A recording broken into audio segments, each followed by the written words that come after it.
नमस्कार दोस्तों, मैं हूं आपका दोस्त लोकेश साहू और आप देख रहे हैं लोकेश छत्तीसगढ़िया यूट्यूब चैनल। दोस्तों, जैसे कि आप सभी साथियों को पता है कि हमारे प्रदेश के 90 से भी ज़्यादा कर्मचारी, अधिकारी और शिक्षक संगठन अपनी 2 सूत्रीय मांग, केंद्र के समान डीए और एचआरए की मांग को लेकर छत्तीसगढ़ कर्मचारी अधिकारी फेडरेशन के नेतृत्व में लामबंद हुए हैं। आज इनके आंदोलन का 5वां दिन है। यह आंदोलन जो है वो 22 अगस्त से शुरू हो चुकी है और कब खत्म होगी ये किसी को नहीं पता है। हमारे बीच यहाँ पर उपस्थित हैं सरायपाली के कर्मचारी अधिकारी फेडरेशन के यहाँ पर पदाधिकारी और सदस्यगण हैं, कर्मचारी हैं, शिक्षक साथी भी जुड़े हुए हैं। इन्हीं से हम इनकी मांगों को समझ लेते हैं, इनका मुद्दा क्या है और ये सड़कों पर क्यों उतरे हैं अपने परिवारों को छोड़कर, काम धंधे को छोड़कर। सबसे पहले आप सभी साथियों का, सभी पदाधिकारियों का हमारे मंच पर बहुत बहुत स्वागत है, अभिनंदन है। धन्यवाद सर जी। सर जी, सबसे पहले तो मैं आप लोगों से जानना चाहता हूं कि आखिर आप लोगों की मांग क्या है, मुद्दा क्या है? हम लोगों की केवल 2 सूत्रीय मांग है, डीए और एचआरए। इसको लेकर के हम जो है अनवरत चरणबद्ध तरीके से हमने आंदोलन शुरू किया था। 30 मई को हमने ज्ञापन दिया था, फिर 1 दिवसीय धरना 29 तारीख को था। उसके पश्चात निश्चितकालीन जो है आंदोलन हमने किया 5 दिवस का। अब जो है हम चौथे चरण पे प्रवेश कर चुके हैं, जो अनिश्चितकालीन हड़ताल है, जो 22 अगस्त से प्रारंभ है। शासन जो है जब तक हमारी मांगों को नहीं मानती है तब तक जो है हम इस प्रकार से डटे रहेंगे। हमारी ये इच्छा कतिपय नहीं है कि हम जो इस प्रकार से अपने स्कूलों को, अपने विद्यालयों को, अपने संस्थानों को, अपने कार्यालयों को छोड़ करके रोड की लड़ाई लड़ें। ये हमारी मजबूरी है। शासन को चाहिए था कि हमारी इतने लंबा जो हमारा जो शेड्यूल था, उस शेड्यूल के बीच में ही यदि मांगों को पूरी कर देती तो शायद आज हम जो अपने कार्यस्थल पर रहते। सर, एक और महत्वपूर्ण सवाल ये है कि अभी आप लोगों को अभी 6% बढ़ाया गया है डीए में, अभी बढ़कर वो 28% हो गया है, लेकिन पूरे भारतवर्ष में अभी कोई ऐसा राज्य नहीं है, फिलहाल हमारे संज्ञान में तो नहीं है कि जहां पर इतना कम डीए एचआरए दिया जा रहा है। एचआरए की तो बात ही नहीं है, जो आदेश जारी हो रहे हैं वो डीए को लेकर ही है और देय तिथि से हैं, जो तत्काल दिया जा रहा है। जैसे तत्काल दिया जा रहा है, आप लोगों की मांग जो है वो 2-3 साल पुराना है, एरियास आप लोगों का बचा हुआ है, तो एरियास का पैसा कहाँ गया? यही सवाल जो है मैं इस मंच के माध्यम से सरकार को करना चाहूँगा, चूँकि शासन ने 2019 से हमारे समस्त डीए जो है फ्रीज करके रखी हुई थी और जैसे जैसे उसके ऊपर दबाव पड़ते गया है तो बीच बीच में जो है टुकड़े टुकड़े में भी वो भी शासन के नियमानुसार, जैसे केंद्र सरकार जो है जब घोषणा करती है डीए की तो उसको अक्षरशः पालन करवाना राज्य सरकार का अपने कर्मचारियों के लिए रहता है। लेकिन शासन क्या करती है, अभी जो वर्तमान में जो शासन जिस रुख को अपनाई हुई है उसका हम जो कड़ा विरोध करते हैं इस मंच के माध्यम से। वो देय तिथि को छोड़ करके जिस दिन वो घोषणा करती है उस दिन से लागू करती है, जिसके कारण मैंने इस मंच के माध्यम से भी एक सामान्य कर्मचारी के हैसियत से आंकड़ा प्रस्तुत किया था कि लगभग जो 2019 से हमारा जो पेंडिंग चल रहा है डीए, उसमें जो हम लोग जो है एक कर्मचारियों का लगभग 5-5 लाख राशि जो है 2019 से पेंडिंग है, जो शासन के फंड पे है, जो शासन के खजाने पे है। वो हमारा जिस पर हमारा हक बनता है, वो हक हमें जो है सरकार को उसी देय तिथि से देनी चाहिए जो लंबित पड़ा हुआ है। इसके साथ ही साथ एचआरए की बात करूंगा, चूंकि एचआरए जो है 2016 से हमारा जो है जो 6वां वेतनमान है उस पर अभी भी दिया जा रहा है, जबकि 7th पे जो है लागू हो चुका है, अभी तक पुनरीक्षित नहीं किया गया। उसमें भी हमारी जो है राशि जो है लगातार करनी चाहिए। प्रत्येक कर्मचारी का जो है 2.5 से 3 लाख का जो है उस निर्धारित तिथि से पेंडिंग है, जिस पर हमारा हक बनता है। उस हक से हम वंचित है, उसी हक की मांग के लिए जो हम आज रोड की लड़ाई लड़ रहे हैं। तो और हैं हमारे साथ, इनसे भी जान लेते हैं। सर से, सर थोड़ा आगे आइए। पेंशनरों की तरफ से लगातार पूछा जाता है, कमेंट आ रहे हैं कि सिर्फ आप डीएचआरए की बात करते हैं, पेंशनरों के मुद्दा को क्यों नहीं उठाते। तो हम आप लोगों से आज जान लेते हैं कि आप लोगों के आंदोलन में पेंशनरों की भी भूमिका है या फिर नहीं है? जी, निश्चित रूप से हमारे साथ हमारे जो बुजुर्ग पेंशनर संगठन है, पेंशनर साथी, और निश्चित रूप से हमारे आंदोलन में नियमित रूप से उपस्थित हो रहे हैं और उनके लिए भी हम इसमें वो है मुद्दे को उठा रहे हैं उनके लिए। जी जी जी, ये बहुत ज़रूरी है क्योंकि वो बूढ़े हो चुके हैं और आप सभी को पता है साथियों, जो दर्शक हैं देख रहे हैं, बूढ़े होने के बाद किन किन चुनौतियों का सामना करना पड़ता है ये आप लोगों को बताने की ज़रूरत नहीं है। इसलिए डीएचआरए के साथ डीआर की मांग को भी प्रमुखता से इनके तरफ से, बाकायदा फेडरेशन की तरफ से रखा जा रहा है। सर से एक और इनसे सवाल है मेरा, एक एक करके सबसे पूछ लेते हैं।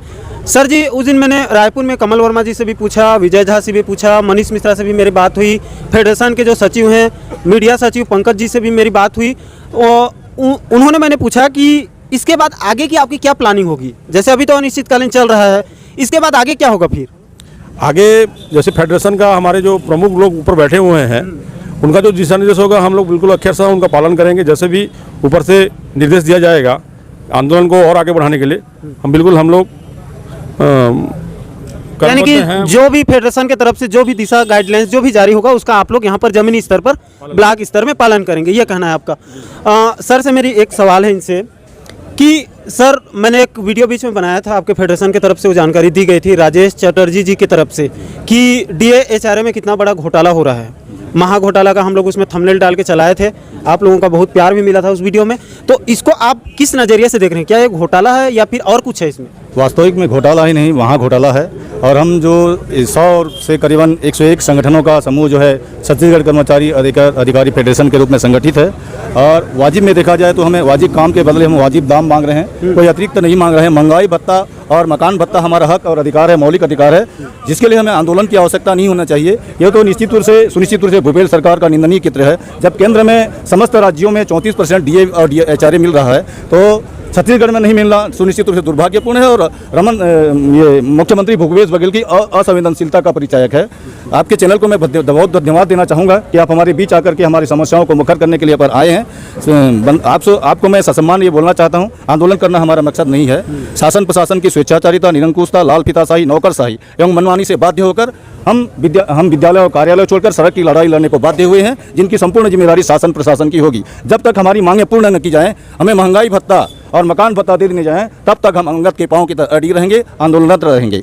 और सर आपको एक बात और बता दूं, हम शासन के प्रजा हैं, वो हमारे राजा हैं, उनका काम है प्रजा रंजन करना, प्रजा का भलाई करना, लेकिन वो प्रजा रंजन नहीं कर रहे हैं, प्रजा का शोषण कर रहे हैं। शोषणवीर मुख्यमंत्री हैं। जब तक हमारा भलाई नहीं होगा, हम कर्मचारियों के कल्याणकारी सरकार की स्थापना करेंगे। जिस तरह से चाणक्य ने चंद्रगुप्त मौर्य के साम्राज्य का विस्तार किया था, गणानंद का वध किया था, और भगवान वशिष्ठ ने जिस तरह से राम राज्य की स्थापना किया था और रावण का वध किया था, और जैसे संदीपनी ने कृष्ण राज्य की कल्याणकारी राज्य की स्थापना था, कंस का वध किया था। यदि भूपेश सरकार हमारे सामने गलत काम करती है, हमारे DAHRA को मांगों को नहीं मानती है, तो हम भूपेश सरकार का भी अंत कर देंगे और कर्मचारी जैसी कल्याणकारी राज्य की स्थापना करेंगे और सुनिश्चित रूप से हमारी मांगें पूर्ण होंगी। यदि पूर्ण नहीं हुई तो हम उसे विवश कर देंगे और विवश होकर हमारी मांगें पूर्ण करना पड़ेगा। सर से एक और महत्वपूर्ण सवाल ये है, सर जी आंदोलन आप लोग करते हैं और पेमेंट जो है वो विधायकों का बढ़ जाता है, ये बड़ा दुर्भाग्य कहना चाहिए। अभी मैं देख रहा था कि जिनको कहना चाहिए हमारे जो प्रतिनिधि हैं, जो जनता के प्रतिनिधि हैं, जनता के सेवक हैं, बड़ा दुर्भाग्य है हमारे इस भारत में कहना चाहिए कि उनको तो बिना वेतन के ही काम करना चाहिए, क्योंकि उन्होंने समाज सेवा के लिए उतरा है। हम तो कर्मचारी हैं, हम अपने सेवा के साथ साथ जो हमारे परिवार के भरण पोषण के लिए हमें आवश्यकता है, क्योंकि हमने इस फील्ड को चुना है।